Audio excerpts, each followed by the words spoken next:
Hello everyone, welcome back to this channel. In today's video, I'm going to explain component library in Power Apps and how we can create it in Power Apps Studio, and also how we can create the components within the library and reuse that components in various applications in the same environment. And also, if you want to learn Power Apps, Power Automate, and SPFX or SharePoint, we are also providing courses. So you can get that on spguides.com page. Let me open that. So in this spguides.com page, you can see under the course section, we have the training course bundle where we can get all these bundles. And if you want individual training courses, then here you have SharePoint training course, Power Platform training course, and SPFX. Now let's get into the actual video.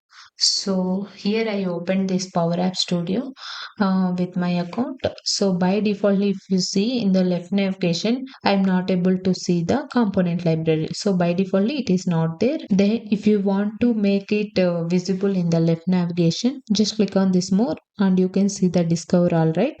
Just click on this one. Then if you scroll down, you may find this app enhancements. So here you can able to find the component libraries. So you can pin this one, so it will be available in the left navigation. I recently opened, I created some of the component libraries. So it will display these libraries over here. If first time you are doing, it won't display anything, and it will ask you to create new one. So let me create one new component library. So by clicking that one, it will open a panel like this.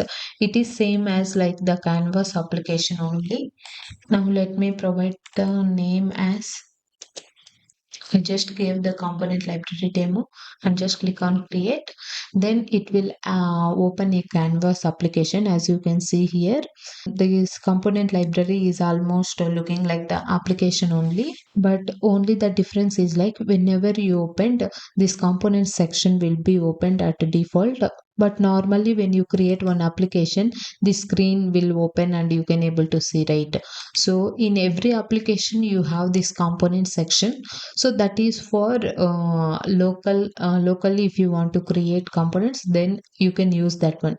If you want to use this library like organization level, so that time we can create a library like this. So in this component library, you can create how many components you want to create, that many.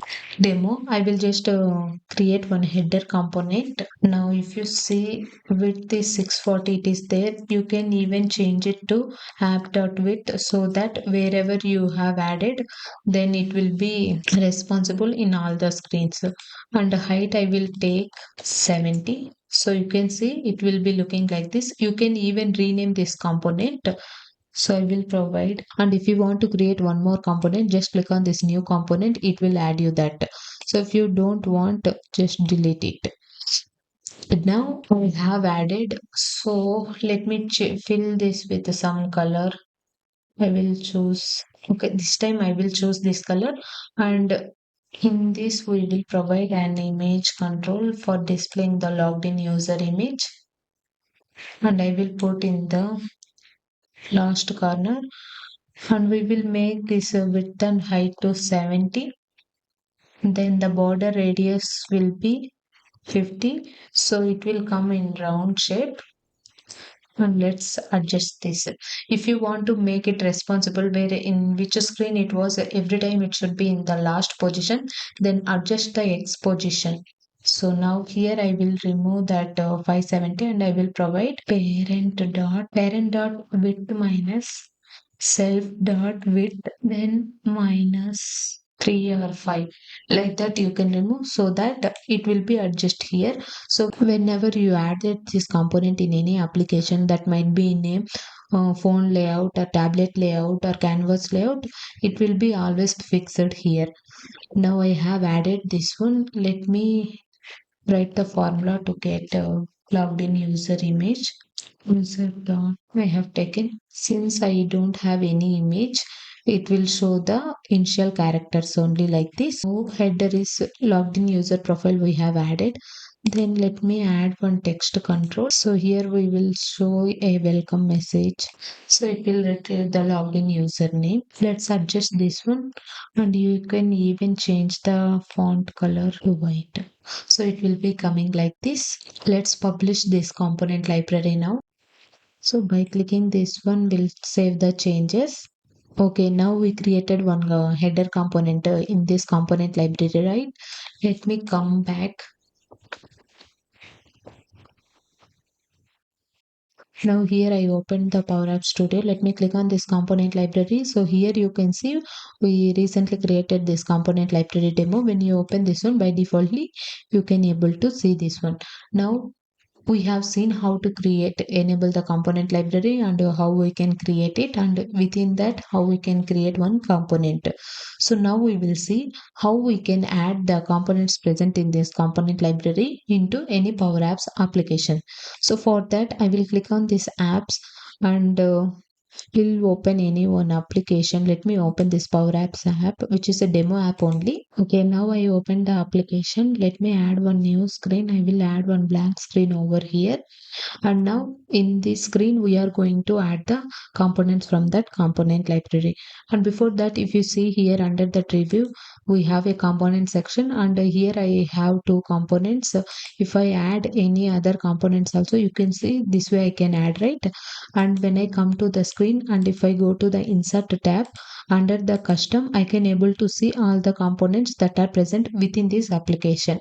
Now this way, we can add the components that are present in this application, right, which is locally. Now if we want to add the components from component library, we need to click on insert here. And if we by default nothing, it is there under the custom also, that local one it is showing. So if you see here, we have get more components, and check for updates of library components. So click on this one, it will open a panel like this, and here you can see all the components that are present in this environment. You can refresh it to get the recent updates. And we created recently this one, right? Now I can select this one. At a time you can even check select multiple components also. Let me add this one only now, and click on import. So once it is adding, you can see a section is added, which is name, which is called library components. And by clicking this one, you can see edit component is there and remove from the app is there. So when I click on this edit, you can see it is showing like you can edit component. For that we need to create a copy, so that will be stored in this our local component section, and you can make some modifications on that, and you can use it. If you don't want, you can keep it. Now let me come back here, and I will click here so that it will add into this one.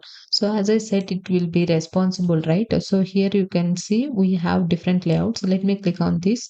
In each layout you can see, right, it is adjusting, and also we can able to see both the message and this one.